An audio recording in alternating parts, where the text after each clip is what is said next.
The world just changed overnight, and most Americans are still asleep to what that actually means. Let me be direct with you. When you hear that Iran may have received North Korean ICBMs, Hwasong-17s, some of the most capable intercontinental ballistic missiles ever built, and when you understand what has been happening in the skies over the Middle East since February 28th of 2026, you start to realize we are not watching the same old geopolitical theater.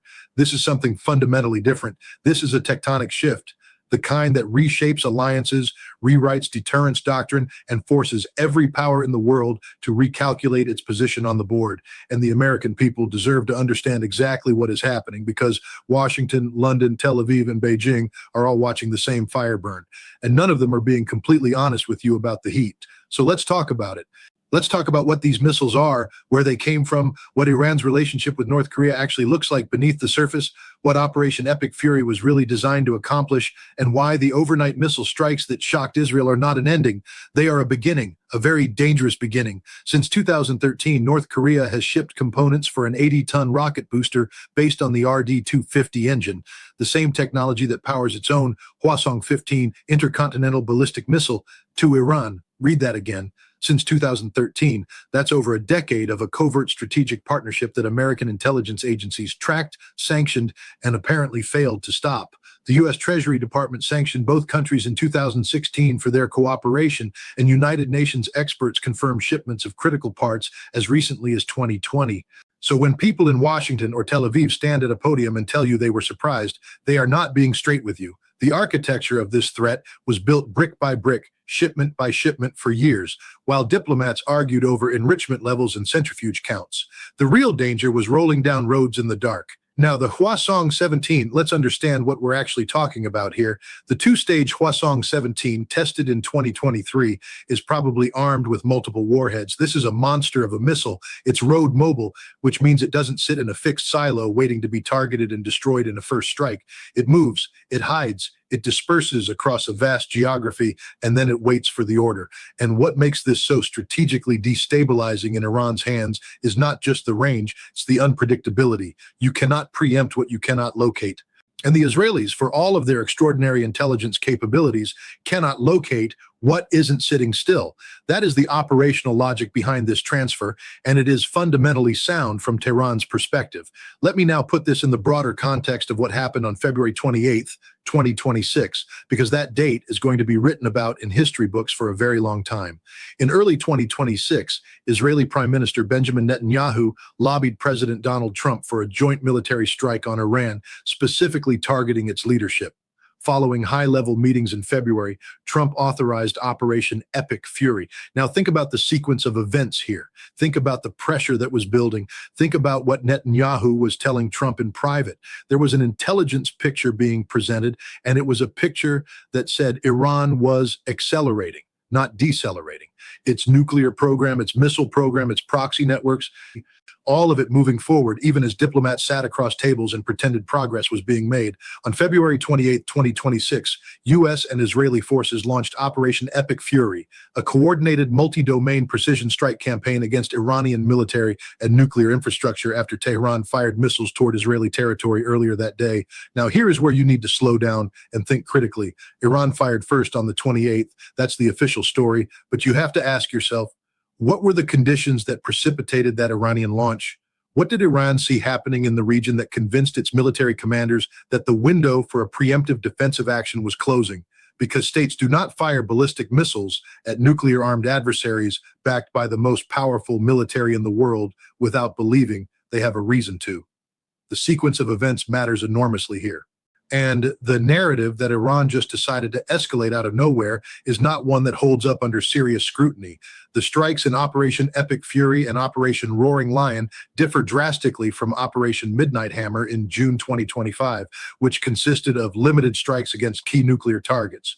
In contrast, the February 28 strikes targeted leadership, military installations, missile production sites, and the remnants of Iran's nuclear program. This was not a surgical strike. This was an attempt to fundamentally dismantle the Iranian state's capacity for resistance, to knock out its command structure, its deterrent capability, its ability to wage war at scale. And I want you to think about what that means from a strategic standpoint. When you go after a country's leadership and its missiles simultaneously, you are telling that country, we are not here to negotiate, we are here to end you. And a country that hears that message does not sit down and surrender, it disperses. It hides, it survives. And then when it still has something left to fight with, it fights. Trump announced on social media that the strikes killed Iran's supreme leader, Ayatollah Ali Khamenei. Let that sink in for a moment. The supreme leader of the Islamic Republic of Iran, dead. Now, from one perspective, Washington and Tel Aviv are celebrating a strategic victory. They decapitated the regime. They removed the theological and political cornerstone of Iranian resistance. But here is what history teaches us, and I say this as someone who has spent decades studying military operations and their second and third order effects. The death of a leader does not end a system. It sometimes radicalizes it. It sometimes disperses it into 100 harder to find nodes of resistance. The IRGC does not simply lay down its weapons because Ali Khamenei is dead. The missile forces do not stand down. The proxy networks do not dissolve. They adapt. Within hours of the opening strikes, Iran launched retaliatory strikes across the Gulf, targeting U.S. and allied military installations in Kuwait, Qatar, and Bahrain. Now, this tells you something critical about Iranian military doctrine. These were not random, emotionally driven revenge attacks. These were pre-planned, pre-coordinated responses to a scenario that Iranian commanders had wargamed long before February 28th. The strikes on U.S. military facilities in Kuwait, Qatar, Bahrain, those target sets were selected before the war began. The targeting packages were ready. The missiles were fueled and positioned. All that was needed was the order. That is not the behavior of a military in chaos. That is the behavior of a military that expected this, prepared for it, and was waiting for it. And that should make every American who cares about the safety of U.S. service members in the region deeply, deeply uncomfortable. 3 U.S. service members were killed. Army soldiers deployed to Kuwait as part of a unit that oversees supplies and logistics. American sons and daughters dead, not generals, not decision makers, not the people who planned this operation, supply soldiers, logisticians, the people keeping the machine running. And Trump said, and I'm going to be honest with you about this, he said, sadly, there will likely be more before it ends. That is the commander-in-chief of the United States acknowledging openly that he launched a war with no clear exit, no defined end state, and no guaranteed ceiling on American casualties. When did Congress vote on this? When did the American people debate this? When did the constitutional process that is supposed to govern the decision to send Americans to die, when did that actually happen? Trump initiated this war without congressional approval, without a serious public debate, and in the face of overwhelming public opposition. That is not a partisan statement. That is a constitutional statement. The founders of this republic were very specific about who held the power to commit the nation to war because they had lived under a king who could do exactly that, make war on a whim, spend lives without accountability. And here we are in 2026, watching that exact pattern repeat itself. And a significant portion of the American public has been conditioned to cheer for it because of the way the narrative has been constructed. Iran bad, Iran nuclear, Iran threatens Israel, therefore war. But that is not analysis. That is a bumper sticker. And the consequences of bumper sticker strategy are being paid for right now by soldiers in Kuwait, by sailors in the Persian Gulf, and by civilians in Tehran and in Tel Aviv alike. Now, let's come back to the missile question, because this is the heart of everything. The Hwasong-17 has been successfully launched and can target the entire continental United States. If Iran has absorbed the technology, the components, the engineering knowledge from North Korea's missile program, and the documented evidence going back to 2013 strongly suggests it has, then we are not talking about a regional power with regional missiles. We are potentially talking about a state that can threaten American cities. And I want to be precise here. The specific claim about 50 Hwasong-17 ICBMs being delivered to Iran has not been confirmed by verified Western intelligence sources.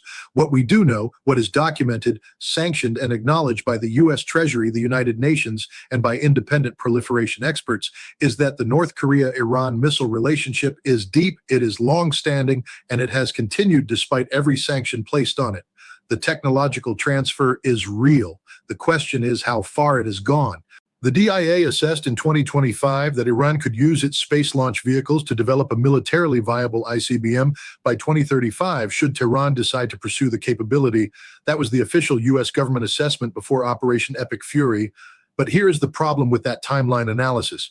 It assumed a linear development path. It assumed Iran was building from scratch, going through the standard development cycles, the testing phases, the production ramp up. What it may not have fully accounted for is the shortcut. The shortcut that comes when a partner state transfers not just components, but complete systems, not just engine technology, but operational missiles ready to deploy. That is the leap that changes the timeline from 2035 to right now. Iran still possesses 400 kilograms of 60% enriched uranium, and the exact location of that nuclear material remains unknown. Let me say that one more time for anyone who thinks Operation Epic Fury achieved its primary objective. 400 kilograms of highly enriched uranium missing. Unknown location. That is not a solved problem. That is a problem that has been dispersed, hidden, and made harder to find by the very military campaign that was supposed to eliminate it. When you strike a nuclear program without knowing where all of its material is located, you don't necessarily destroy it. You scatter it. You push it underground into civilian facilities, into locations that intelligence satellites cannot easily identify. And the Iranian nuclear scientists who know how to enrich uranium, how to build centrifuges, how to process fissile material, you cannot bomb knowledge. You can kill individuals, but you cannot kill expertise. It disperses too, into other minds, into other countries, into the shadows. Iran launched hundreds of drones and ballistic missiles at Israel, U.S. military bases in the region, and at neighboring Arab countries including Bahrain, Jordan, Kuwait, Oman, Qatar, Saudi Arabia, and the United Arab Emirates. This is a regional war now, not a bilateral conflict, not a targeted exchange between two parties. This is a war that is touching every corner of the Middle East, disrupting global energy flows, threatening maritime shipping through the Strait of Hormuz, and drawing in actors who did not sign up for this conflict. South Korea is worried about its nationals in the region. The Strait of Hormuz has slowed to a standstill with 150 freight ships, including many oil tankers, stalled. 150 ships stalled. The economic consequences of that are not abstract. They are not something that happens to other people in other countries. Those are oil tankers that supply energy to global markets that set the price of gasoline you pay at the pump, the price of heating your home, the cost of goods that move across an economy powered by energy. This war is already in your wallet. It is already in your supply chain. It is already in your economy. And yet the conversation in much of American media has been framed almost entirely around the military operation itself. The bombs dropped, the targets hit, the leaders killed, the downstream consequences, the structural shifts in global power dynamics, the precedents being set. Those conversations are happening at the margins. They are happening in the places that don't get primetime coverage. They are happening among the analysts and former military officers and geopolitical scholars who understand that winning a battle and winning a war are two entirely different things, and that winning a war and achieving a stable peace are two different things entirely. No matter how precise or devastating, airstrikes alone cannot topple a government, and Iran in 2026 is likely to emerge battered but not broken, a costly example of American hubris and the limits of air power.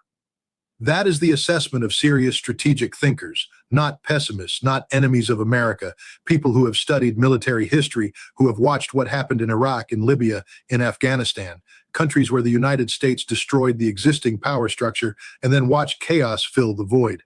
Iran is a country of 90 million people. It has a functioning military apparatus. It has an institutional resistance culture that has been built over decades of conflict and sanctions. It has relationships with Russia, China, and now demonstrably with North Korea. It does not simply collapse because its supreme leader is killed. It transforms, it adapts, it endures.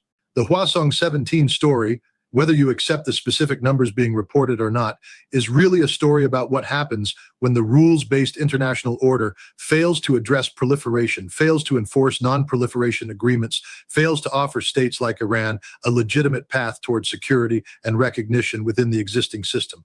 When diplomacy fails, when sanctions fail, when negotiations collapse, states find other solutions. And North Korea found a solution that works, a nuclear and missile deterrent that has kept the most powerful military in the world from launching the kind of strikes it just launched on Iran. Pyongyang made a calculation years ago, and Iran has been watching that calculation pay dividends ever since. The transfer of missile technology between these two states is not simply a transaction, it is a lesson in survival. A lesson in what happens when a state decides that the only protection that actually works is the kind that nobody can bomb away. That is the world we are now living in, and the American people deserve to understand it, not as a headline, not as a talking point, but as the complex, consequential, and deeply human story that it actually is. The overnight strikes that shocked Israel were not a surprise to those who were watching carefully. They were the inevitable result of a decade of decisions, diplomatic, military, strategic, moral, that led us to this moment. And the decisions being made right now in Washington, in Tel Aviv, in Tehran, in Pyongyang, and in Beijing will determine what the next decade looks like. Pay attention. This is not over. This is just beginning.